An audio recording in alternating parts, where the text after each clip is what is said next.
There are a fair few games that try to cash in on the aesthetic of old-school Game Boy Legend of Zelda titles, but it's been a while since I've seen one as successful at pulling it off as Sparklight. I mean, just sit back and watch this for a few seconds and try not to feel the nostalgia wash over you.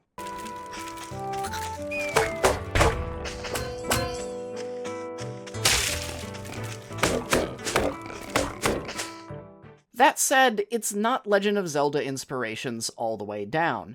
A little of the basic gameplay and a lot of the enemy design feels heavily influenced by Zelda's long shadow over the industry, but Sparklight has little interest in puzzles, and instead puts most of its own fresh ideas into a roguelite progression system.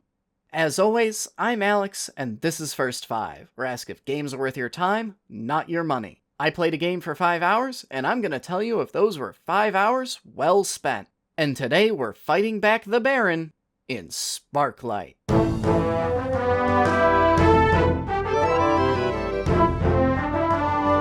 Before we get too deep into the review, I did receive an advanced review copy for this game, so heads up.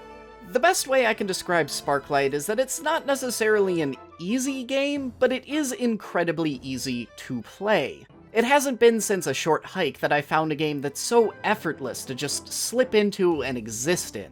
Part of that is just really good fundamentals. Attacking, dodging, using different gadgets, Sparklight's fundamental game feel is smooth as butter, and feels second nature from the moment you start the game up. There's not a ton here you haven't seen before in the moment-to-moment gameplay, the only big addition being a drone companion you can guide around. But with one or two exceptions, it's all executed to perfection. But it's not the only reason. Sparklight also does everything in its power to throw you into the thick of things immediately, and then call as little attention to itself as possible from there on out. The tutorial takes all of 5 minutes, and the plot is little more than a bare-bones justification for why you're running around giving monsters what for. You're Ada, a mechanic who crash lands on a new continent where this guy called the Baron is taking capitalism way too far, and killing the planet by trying to steal its magical core. And as the chosen one, it's your job to stop him. Get to it. Sparklight's overall aesthetic is also doing a lot of work here to craft an overall chill and cozy experience. I've already made the Legend of Zelda comparison, but it bears repeating, because whether you're scrounging through the brush for little singing blobs, chatting it up with larger-than-life, somewhat one-note characters, or throwing down with one of Sparklight's 5 bosses, this game nails that aesthetic. And it's always been a solid starting point for making a generally feel-good and easily digestible game. Throw in some easy-on-the-ears music, some gorgeous art, and all of this comes together to make a lightning-paced and straightforward game that just lets you have fun bopping goblins for a few hours.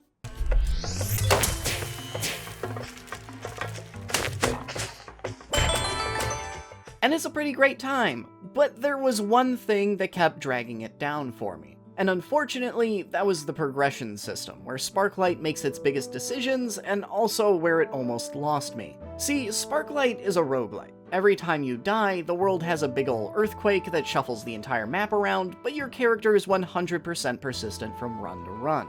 And this means that in order to progress, you'll usually be forced to bash your head against a particular section a half dozen times before it gives you enough currency to upgrade your stats and beat it.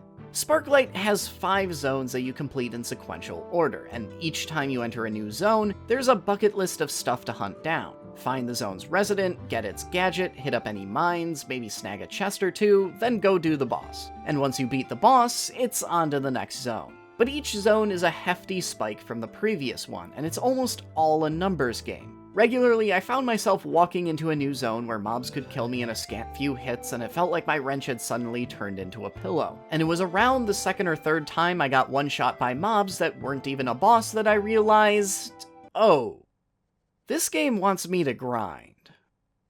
To combat these difficulty spikes, you have a system of persistent upgrades you can purchase between runs. Primarily, you'll be collecting patches, which not only give you more health, but can also do things like reduce how much damage you take and increase how much you dish out. And leveling your equipment up a tier or two very quickly makes enemies that can kill you with a harsh look suddenly become much more manageable.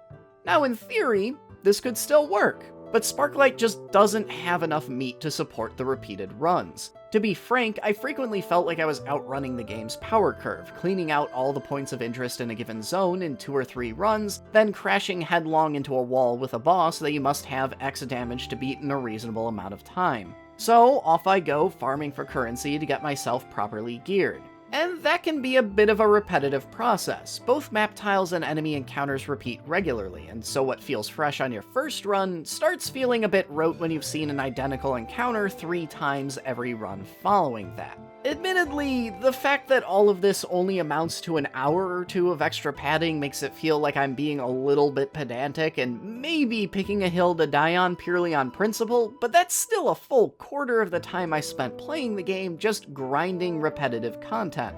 I feel like at the very least I would have enjoyed a wider range of unique encounters so that if I have to grind, it doesn't get monotonous to do so. It wasn't the end of the world, but it was Sparklight's primary flaw, and it was one that I was regularly reminded of.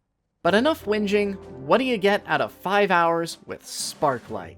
That was enough to take me right up to the final boss, but here again, I probably have another hour of grinding to do before I can finish the game, since I just don't have enough damage to beat the final phase. That said, I was also moving at a pretty fast clip and didn't dither about trying to max out my character or get every collectible. And regardless of any complaints I might have, Sparklight's moment-to-moment has been undeniably enjoyable.